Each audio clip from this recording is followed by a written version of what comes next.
Welcome, everybody, to The World is a Mess, and I Just Want to Steampunk It. This is March 31st, 2021, and I'm your host, Steampunk Starraisin, and this is episode 22? Yeah, episode 22. God, I sound like an idiot. But, and I'm here with my co-host, Daniel Bertizan from Bellwood, Ontario. Is that correct? Mm-hmm. Mm-hmm. So, how's it going? What's on your mind, Daniel? Well, this morning I woke up. I was a little bit hungry, so I wanted to go out. So I went out, and my psychologist called, and she said, "Sorry, but someone else got the apartment I was looking at last Monday." And I really, really wanted that apartment. It was a really nice apartment. And it was small, it was cozy, it was warm. It was perfect, really. I mean, there were no stairs. It wasn't like the first apartment. Dude, you should have seen the first apartment.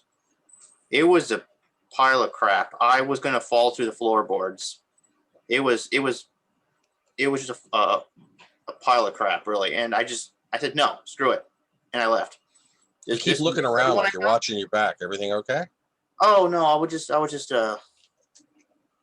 heard someone in the back. So no, that was just my mom going into her room. But, well, it's a tremendous process looking for an apartment. It took me a year to find this one. I don't know how low-income apartments work in Canada. Were these low-income apartments, or were these just regular apartments?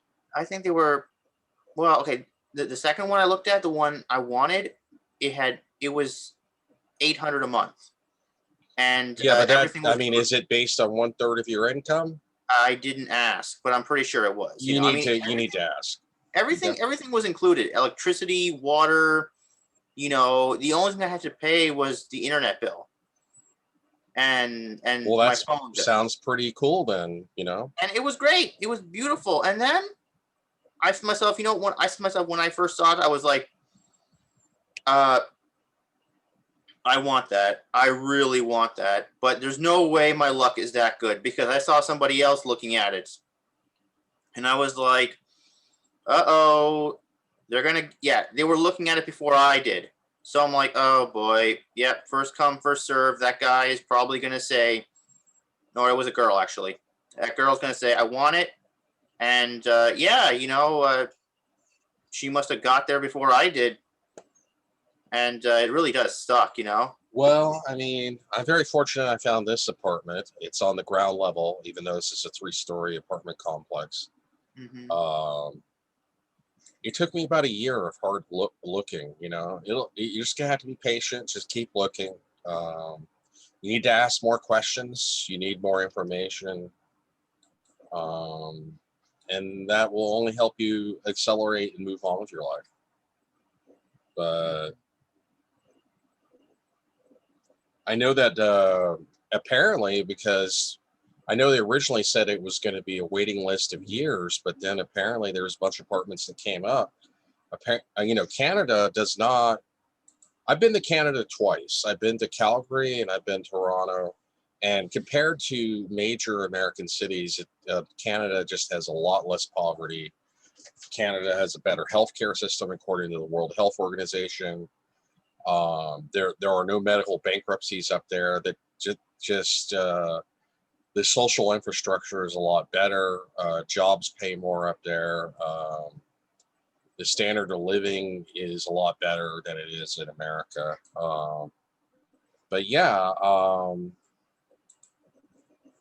So that is amazing that they're even available. I was thinking you were going to have to get on a waiting list to wait for years, Yeah. But it took me a year to find this apartment from the time that I got my my housing ticket, and but it's not the greatest apartment, but it's not the worst either, and it's actually in a pretty nice neighborhood. It's North Hollywood, so it's kind of the ass end of LA. A lot of people don't like to live out here, so real estate's cheaper. It's out more towards the desert, closer to the mountains. But I like it. I like it. It's pretty chill. But yeah, if you want to network and you're still close within Hollywood, so it's pretty awesome. It's pretty awesome. So anything else you wanted to talk about in regards to apartment hunting? Yeah, just that second one I saw, man. I wanted to take pictures and show and give them to you to see how nice it was, but my mom didn't want to take pictures. I don't have a camera. My mom has a camera. And I said, "Oh, mom, take some pictures." Like, no, somebody was living there at the time, and so yeah, I couldn't. We took a picture of the outside, but that's about it. And like I said, the location was nice. I loved it. It was like 10 minutes away. Like it was a 10-minute walk to like So 7-Eleven. your therapist is helping you look for a place. So we'll just keep Yeah. looking, dude. Don't give up. It was Keep like looking. it was like a 10-minute walk to 7-Eleven, and like a 20-minute walk to like the Chinese food restaurant, and a little bit longer to go to Walmart. But you know, everything was awesome. I just loved it, and now somebody else has it. I'm just so pissed off at that. That's just the way the cookie crumbles, man. Sometimes it's luck of the draw. The thing Sometimes is, you get unlucky, but that's just the way it is. It could be worse. You still have opportunity to find other places, so just keep moving on. yeah. But the thing is, you know what? She did say I was the first one to apply. I guess they applied. I don't know. I mean, maybe the landlord decided that the other potential tenant was better. I don't know. When it comes to an application for applying for a place to live, it can be pretty complicated. I'm sure it's very similar in Canada. It's probably a little different, but similar. There's credit checks. There's criminal background check. And it takes a while to process your application, unless you're lucky enough to have a relationship and meet the actual property owner like I did, where you're not dealing with a middle management company. But often when you're dealing with a middle management company, there tends to be a lot of corporate bureaucracy, and you deal with a lot of extra paperwork and a lot of extra waiting, and you're just a statistic on their spreadsheet. They do not care if you have to wait or if you're inconvenienced whatsoever. It's just everybody's a cookie cutter to that middle management company. If you're dealing with like a corporate chain of apartments, usually they contract it out to a middle management company, and it can be tough to deal with because they don't view you as a person. They just view you as a potential asset and just a checklist on their spreadsheet. So, just keep looking. Don't give up. Be patient. Keep looking. Yeah. Anyway, and did you see Falcon and the Winter Soldier episode 2? Yeah, I did. I liked it much better than the first one. It was, yeah. The second one had a lot more action. The first one was really boring, and but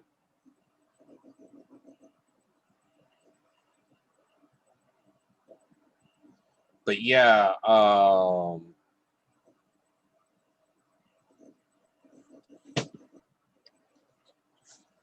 but anyway, and so overall, on a scale of 1 to 10, how would you rate the episode? I would rate it like 8. I mean, it wasn't perfect. Perfect to me is like something cosmic, like Guardians of the Galaxy. I would give it a 6. I mean, it was entertaining. I wouldn't say it's some of the best MCU stuff. I think the villains are a little bit weak. Like they can get killed by bullets and flag smashers. It's a group that I never heard of. I would have preferred that they'd been going up against Hydra or something because they had already developed Hydra. But hopefully it'll develop. But it seems like they've had a falling out with a new Captain America, and he's like, "Stay out of my way." So could be interesting. Yeah, that was a kind of a bad move. I don't understand why Bucky doesn't like the new Captain America. Now I know he probably thinks, well, he's trying to take my friend's place and all, but like, dude, your friend is like he had to retire from being Captain Well, America. the new Captain America is kind of a jerk because he got Bucky arrested for violation of probation just so he could manipulate him and try to get him to join his team. And But did he? that was a little bit insidious, a little bit evil on the part of the new Captain America. So I think they're following the storyline of U.S. Agent, where U.S. Agent was like a government funded Captain America, and he's kind of evil. And so I Yeah, think wait, that's is the path that they're going with this new character. like U.S. Agent? I heard about him. I saw him a few times in the comics. Like, what is he? Is he a bad guy? Is he a good guy? Well, he Is he like? sort of started out as a good guy, but then he became a bad guy. I haven't read all of the comics. I know U.S. Agent had his own comic series for a while, but it got canceled. I haven't read all of it. I wasn't into that particular character. I don't know as much about it as I should. I ought to do more research. But it's an interesting concept. But yeah, apparently he was Captain America for a while, but then Steve Rogers came back from the dead and then resumed being Captain America. And then he became U.S. Agent. He had a different shield, and then he became like a bad guy. But I'm a little bit vague on the details, but it seems like an interesting take on the new Captain America, and it'll be interesting to see where they can go with it. I know that this Falcon and the Winter Soldier is only supposed to be 6 episodes, so we shall see. Oh, really? 6 episodes? Oh, I'm so glad. I want to get this show in the history books, and then finally I want to get it. Like, I want to go to other greater things. Like, okay, so wait, did you say 6 episodes? That means all of April. So we're gonna get all of April and a little bit of May, I suppose, of Falcon and the Winter Soldier. But then the rest of May we get nothing, and we have to wait until June to get Loki, because originally Loki was supposed to come out in May, Yeah. but now we have to wait until June. So any other last thoughts about Falcon and the Winter Soldier episode 2 before we move on to the next topic? It was okay. It was okay. They're saying that in episode 5 there's going to be a dramatic and emotional thing, a character that's coming. They're not going to tell us what, but they're going to say we're going to cry when we watch episode 5. No, I don't know if maybe people are speculating that maybe we're going to see Wolverine, we're going to see Logan, maybe the beginning of the Weapon X program.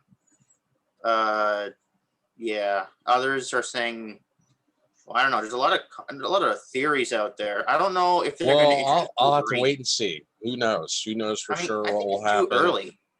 I think in the streaming series, and there's not going to be anything too significant that happens. Yeah, like in WandaVision, we're all like, oh, everybody's like, we're going to see Magneto, or we're going to see Mephisto, or we're going to see Nightmare, we're going to we see didn't get Wolverine. that. That's going to be saved for the movies. Yeah. Anyway, moving on to the next thing, I wanted to talk about Keith Raniere, the former leader of Nexium, which is now defunct, and he's sentenced back in October. He was sentenced to 120 years in prison, and I admit that the guy is a douchebag, and I have no problem with if he abused some people, maybe getting sentenced to 5 years in prison, but 120 years in prison, it's really, really weird.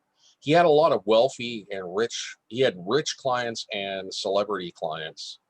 And so this is a dichotomy in the US criminal justice system. If you victimize wealthy people or celebrities, they will throw the book at you and get 120 years in prison. I know that he had multiple relationships with multiple women, but they willingly joined his group, his cult. And I don't know if I agree with a 120-year sentence. I think that he should have only been sentenced to maybe 5 years of prison. But if you victimize the poor, you often get promoted and you become president of the United States. Like Donald Trump was a victimizer of poor people, and he became president of the United States. He even incited a riot earlier this year, and is not even being charged. So there's an interesting dichotomy. If if you're a socially acceptable criminal, and I guess that's what the title of this segment will be on this episode. If you're a socially acceptable criminal in the United States, you get to be president. You get to be a wealthy banker because you're only victimizing the poor. But if you victimize the rich, we'll throw the book at you. And, the thing is, I disagree with, yes, he may have had abusive relationships with multiple women, but, 120 years for just running his own cult, and he didn't kill anybody, there are people who have killed people that have been paroled a lot sooner. So I think that's very harsh, and I think that it just shows that if you piss off the wrong people, you become a socially unacceptable criminal instead of a socially acceptable criminal. And that is the problem with American society today, is there's just too many socially acceptable criminals that become politicians, become business leaders, that run our financial services sector of our economy and runs everything into the ground. And it's completely unacceptable. It's completely unacceptable. Anyway, any response to that? I know you probably don't know too much about Nexium. Agree. Okay, you totally agree. Okay, so I'm moving on to the next topic. I actually made notes this time on my iPhone. If you have more power, you can get away with more stuff, It's crazy. Well, yeah, but if you have more power, and this guy, Keith Raniere, used to have a lot of power being the leader of Nexium. He had members, celebrities. There was that girl from Smallville, actress, who was part of his cult. And he had wealthy clients. It was supposed to be like a self-help, get better group. But he screwed over a lot of wealthy people, so they threw the book at him and sentenced him to 120 years in prison back in October. I know that he's appealing it, but he's made a lot of powerful enemies. But if you victimize poor people like Donald Trump has, you get to be president, and you get to commit massive amounts of fraud and crime because you're a socially acceptable criminal.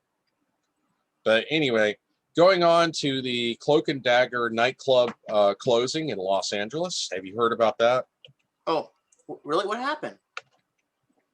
It was a underground club. And there was a lot of scandals about sexual abuse. It closed in January. I'm looking here at the LA Times. It says LA Golf nightclub known for rituals. My girlfriend Roxanne first brought this story up to me. I had never heard of the club. I'd never even been to it. I've been to a similar club called Bar Sinister, but this one looked really interesting, but it said a golf nightclub known for rituals and secrecy has closed amid sexual misconduct claims.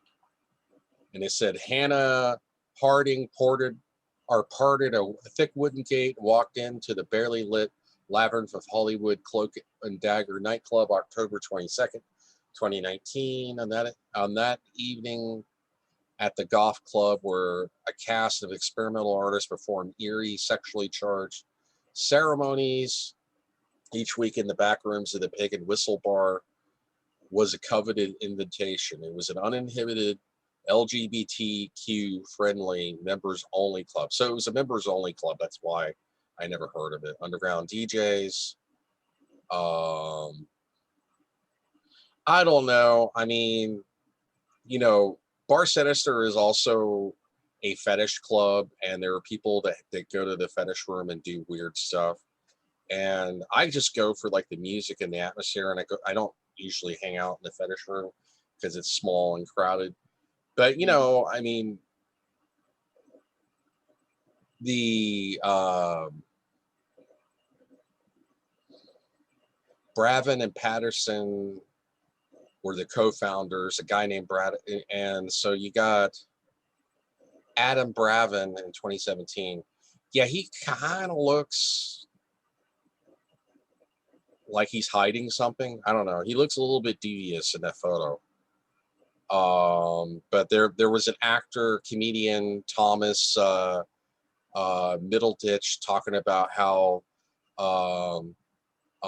Adam Bravin would hit on all the female guests that came in to the club, and whatever, he may have had inappropriate behavior. It was a fetish club, but the real reason why it closed was because of COVID.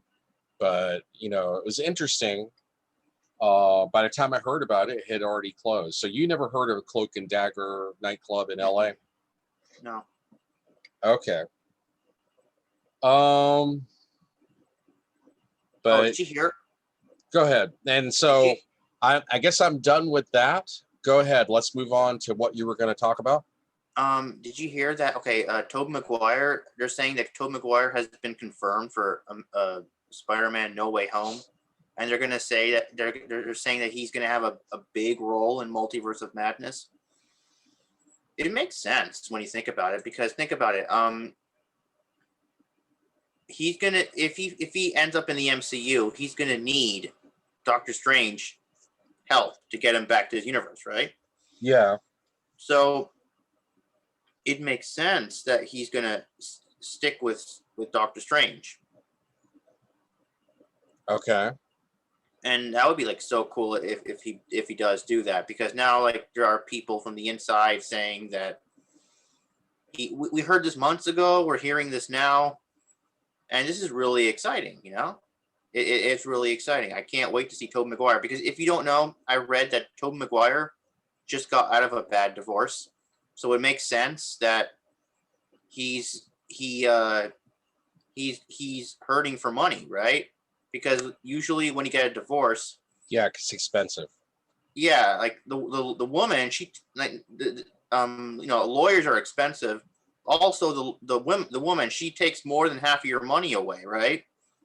Well, it's a case by case basis, dude. But yeah, it depends. Especially with wealthy couples, celebrity couples, they often have to pay alimony. But I'm sure Tobey Maguire is still doing better financially than me or you, because he made millions and millions of dollars. And so, he might be hurting a little bit, and he's not accustomed.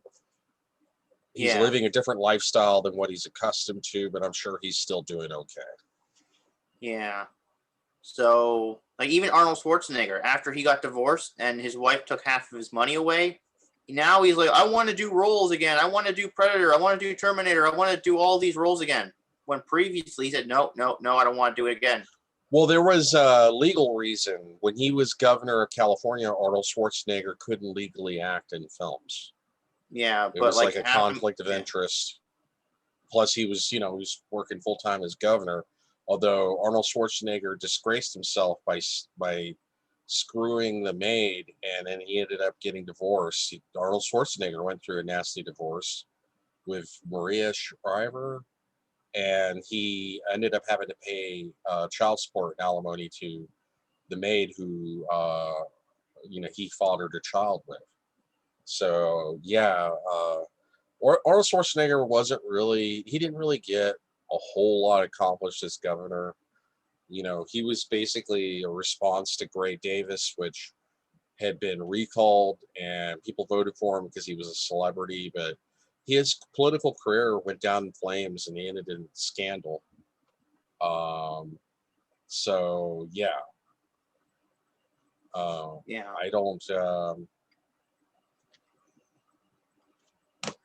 I mean, also, but Arnold Schwarzenegger has struggled to make a comeback into movies because he's old now, and it's hard to be an action hero in movies when you're old. It just doesn't. It's not as believable. Mm-hmm. Yeah, it's true. Okay, we got 5 minutes left, man. Also, any last thoughts? We maybe got time for one or two more topics. Russell Crowe has landed a role in Thor 4, Love and Thunder. I think I read something briefly about that. Yeah, what? I think, Grace Randolph, she did say that, because when we saw what's his name? Okay, Russell Crowe. He was rocking a cool beard, and it looked like a Zeus-looking beard, like something that And Grace Randolph is saying that he's probably playing Zeus in Thor: Love and Thunder because that could be interesting. If you don't know about the character of Gore the God Butcher was a poor guy living on an alien planet. He was an alien living on a planet, and his planet was like shit. He was poor, and he was basically he hated the gods for not helping him and his planet out. So, one day he came across two gods, and they were dying. They kind of killed each other or something. And then he took a weapon called a Necrosword, and he became like really powerful. So then what he did was he left the planet with the Necrosword because Necrosword gave him godlike power, and he vowed to kill all the gods. What character was this again? Gore the God Butcher. I'm not familiar with it, but anyway, go ahead. It's a Thor villain, and it's basically a guy who hates space gods. Space gods. Okay. He blames them. So yeah, he goes around the galaxy and he just kills gods with the Necrosword. And the more gods he kills, the stronger he gets. I think he's been doing this for like thousands of years. So yeah. So he's a space god. Well, he's a space god slayer. He's a butcher. So okay, yeah. So you think that's what Russell Crowe is playing? No. Russell Crowe is going to play. No, Kristen Bale is going to play Gore the God Butcher. Okay. And they're saying that Russell Crowe is going to play, Zeus, the Olympian god Zeus. That could be interesting. I mean, I didn't really care for the first Thor movie. I thought it was kind of slow and boring and kind of convoluted. Yeah. And then the second one was, I couldn't get past the first 5 minutes. It just seemed really long-winded and boring. I'll have to sit down and watch The Dark World. That's one of the MCU movies I have not seen the full movie. I saw like maybe the first couple of minutes. I'm like, God, this looks lame. This sounds lame. It was very Game of Thronesy. Anyway, but the third movie was pretty good. The third Thor movie. Oh yeah, Ragnarok was really good. Ragnarok. That was awesome. I was pleasantly surprised with Thor Ragnarok. So it sounds like they're going in the right direction. But are they supposed to introduce Natalie Portman as Lady Thor or not? Natalie Portman, yeah. The character of Natalie Portman, like Jane Foster. In the comics, she gets cancer, and then she gets the Thor's hammer. And I think Thor's hammer, when she becomes the mighty Thor, her cancer disappears because she's got godlike power going through her veins. Yeah. So the cancer goes away. But then after she becomes Jane Foster again, her cancer resets, which doesn't make any sense. Why would her cancer reset? Because when she activates the hammer and becomes Thor, then she has god powers. But then when she becomes a civilian again, then her cancer returns. Yeah, but it doesn't make any sense. Like once the god powers cure you of your cancer, you would go back to human form, and then you wouldn't have any more cancer. Unless you want to say I don't know. I mean, when you talk about magical powers, it's you're not going to have. You're talking about a mystical explanation, not a rational explanation. It's comic books. I guess whether they implement that in the movies, it's hard to say. I guess it's like plots or something. It's just plot. But if that was like, yeah. But anyways, can't wait for that movie to come out, and it sounds great. It's getting better and better. Jeff Goldblum is coming back as the Grand Master. Yeah, he was really good in Thor Ragnarok. He was really good. Anyway, time's up. Thank you for joining me, Daniel. This is Steampunk Starraisin of AmberStreet.com, and this is The World is a Mess, and I just went to Steampunk It, episode 22, March 31st, 2021. You have a nice day, and I will see you 25 billion years. I will. Bye.